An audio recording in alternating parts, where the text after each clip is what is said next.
Hi, WoW fans. I'm so excited to be here. We're going to look at some really fun stuff today.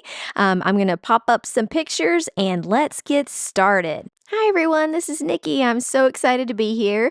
I am Nikki of Nikki Hearts Cards, and I love making masculine cards. So we're going to look at trios, which WoW is an embossing powder company that sells these matching or coordinating trios of embossing powders. And I know sometimes people struggle with how to use a colored embossing powder, so I figured I would combine two things. We're going to look at 3 different ways to use these, and we're going to also create some more masculine type cards so that we've got a set we can give to someone, or you can just take care of all those masculine birthday cards that you need to send this year. I threw in a couple extras. We are going to use some Copic markers just to do a sentiment, and they do match these, so I'll make sure to list that for you in the description. I did grab some of my stitching floss just to add as an accent as well. So the first thing that we're going to do is we're going to use embossing powders in a traditional way, which is creating a background or stamping and using the embossing powder on them. I'm going to use this geometric triangle stamp, and we're going to do the whole panel here, and we're going to use multicolors. These trios are very nice for that because they coordinate perfectly. Anytime that you're using an embossing powder, you do need to powder your paper. It doesn't matter what color the paper is, but you need to apply a powder just to help with the static. So I did apply powder, and now I'm going to go ahead and stamp this in the WOW embossing ink. And I'm using a Misty tool right now, so I stamp on one side and then I just close the door, and that puts the stamped image on the piece of paper. I like to ink my stamp up really well, and I usually stamp twice before I heat emboss. Now, one thing that I love about having this trio is that I can really just not concentrate and just put different colors on my panel. So I know you can't see that there's wet triangles there on that paper, but you'll see as we start to pour on the first of these. It's called Dappled Pearl, which means this isn't really a solid embossing powder. It's got a glittery effect to it, and it's got like little pops of white in each color that just give it so much texture. So I'm going to use each of the 3, and I'm just going to pour them kind of randomly on my background so that I get all 3 of the color effects. Now, if you get a little bit on something you've already poured on, it's not going to stick to those other triangles that already have embossing powder because it's sticking to that wet ink. So you don't really have to worry that you're getting the wrong color or being messy with this. You do see I kind of follow a line, but I don't really have to do that. I'm just doing it more for demonstration to show you how I'm putting it on this abstract triangle background. And I'll hold it up for you here. See how there's all those different colors there? I just think that really looks great for a masculine card, and it's just a fun effect that having a trio that perfectly coordinates the colors really works well. I do use a small brush just to make sure that I don't have any stray pieces, and I'll heat it up. Okay, here's how it looks as once it's actually heated up. So basically the same. You can still tell there's colors. It's a little shinier. It's got some glittery effects, and of course looks amazing up close. I thought about using this large sentiment on this card, but I decided that I really wanted to die cut my sentiment, so I had a little bit more excitement on the front of my card. So I'm adding some embossing ink to the bottom of this black piece of paper because I don't want to waste any paper. And then I'm going to use 2 of the colors on the black. Now, using an embossing powder on black versus white paper can give it a slightly different effect. So it just brings out the colors in a different way. So I'm going to use Newport on the bottom, which is the green. I'm going to tap that off, and then you don't have to heat in between. You can go back and just add your next color. We're going to use the darker of the teals, and that is called Laguna. And then I'm going to heat this up and die cut from this striped piece at the bottom. Okay, and here's how it looks on the black paper, nice and shiny and sparkly. And then I'll show you up close in these cards. I added some extra texture behind it, and look at how beautifully it die cut to create these really exciting masculine cards. That's our first way to use these is a traditional way, just creating beautiful patterns on the background. So now I'm going to stamp and keep this as a one color background, and we're going to create our own cardstock. So I guess you could say, well, we're having to start with cardstock, but we're going to create custom colors with our embossing powder. I'm going to start with Laguna as the background. That's the color of embossing powder. Now let's create some custom colors on our cardstock. This card is going to be a simple layered card where you're going to use that abstract triangle in the middle, but this is going to be the matte. And why am I going on and coloring this green? Well, with this embossing powder that we're using here, it has multicolors in it, and I just want to make sure that it shows up really well on these edges and that the white does not show through.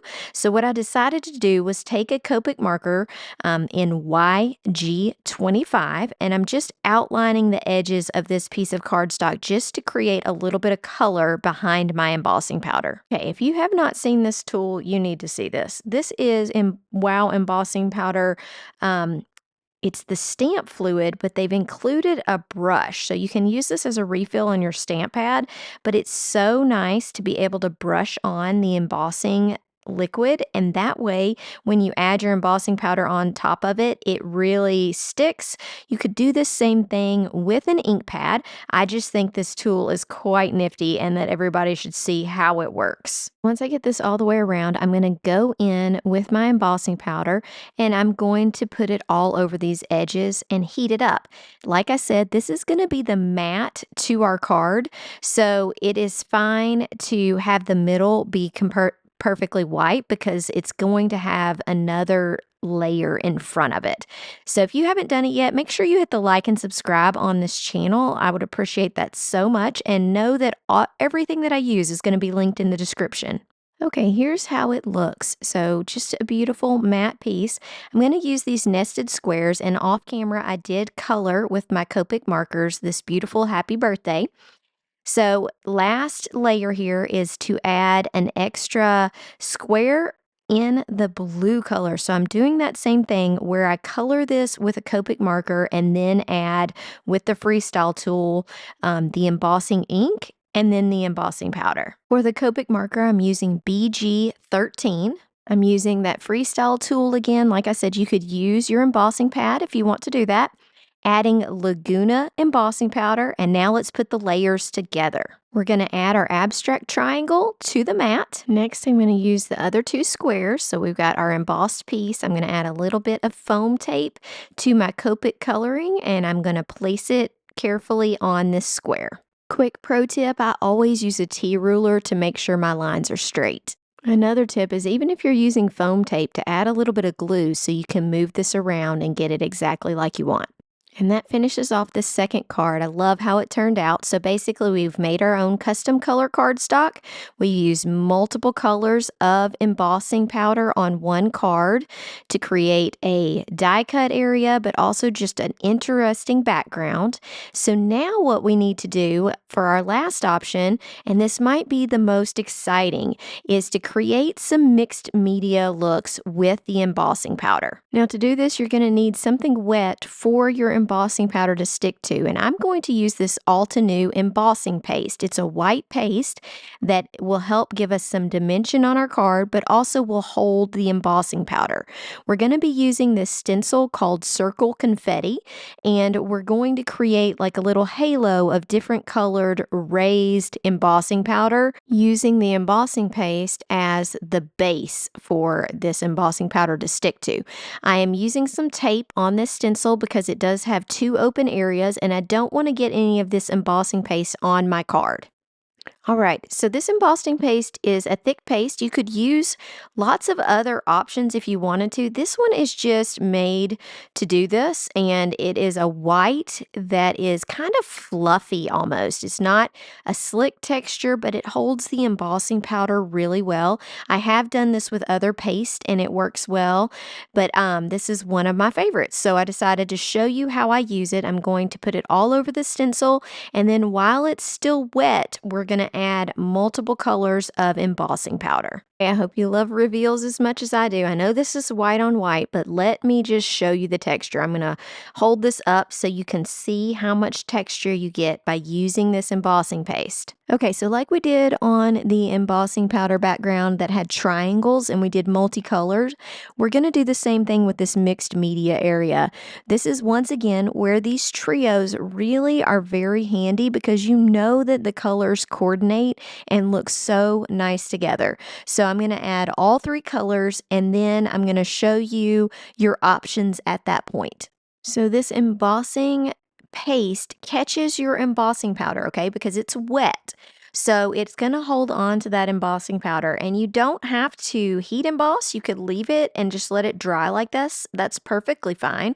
I did heat emboss mine just to make sure that it stayed put, and I left that little bit of powdery area in the center of the circle because I knew that I was going to stamp a separate circle and put it over that.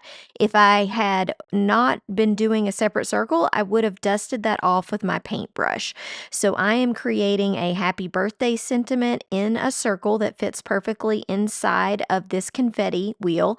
And when I made it, I originally thought I'm just going to leave it perfectly white, but I decided to color coordinate with the rest of the card that I would add to the edge some embossing powder. So I'm going to show you how I did that. I'm going to go ahead and put some foam tape on the back of this, and then we're going to add that edge of embossing powder. So here's what it looks like if I don't do the embossing around it, just a plain white edge, which looks perfectly fine. I just wanted to add this extra touch. So I used a powder tool, and now I'm taking the Wow Embossing ink and I'm rolling this circle around on the ink pad, and I'm pressing it into it so that I get a little bit of ink all over the edge, and then we'll add some color and I'll show you the difference. So here's how that ink sticks to the edge that I've kind of rolled it around in that ink pad. You could make this exact if you wanted to. I just wanted it to have just a little color. I wasn't too concerned about how thick or thin my line was and if it was perfectly even. But I just roll this around, make sure I've got all of that area covered, and then I'm going to heat it up. And then once I've heated it and set it, look at how cute it looks on this card. I just really like that outline. I feel like it makes it stand out even more. Okay, let's look at these final cards. This first one is the one that we created our own custom cardstock using the embossing trio. We did some abstract triangles. This one is the one where we used embossing paste and then we added that powder. And then this final one, we did the multicolor embossing on the background and also in the sentiment. So let me pop up some of the final pictures. Make sure you've hit like and subscribe on the channel, and also know that everything that I've used in this video is linked in the description. Once again, I'm Nikki Baxley. Find me out on social media at Nikki Hearts Cards to see lots of fun reels and more pictures of these cards. Have a great day. Bye.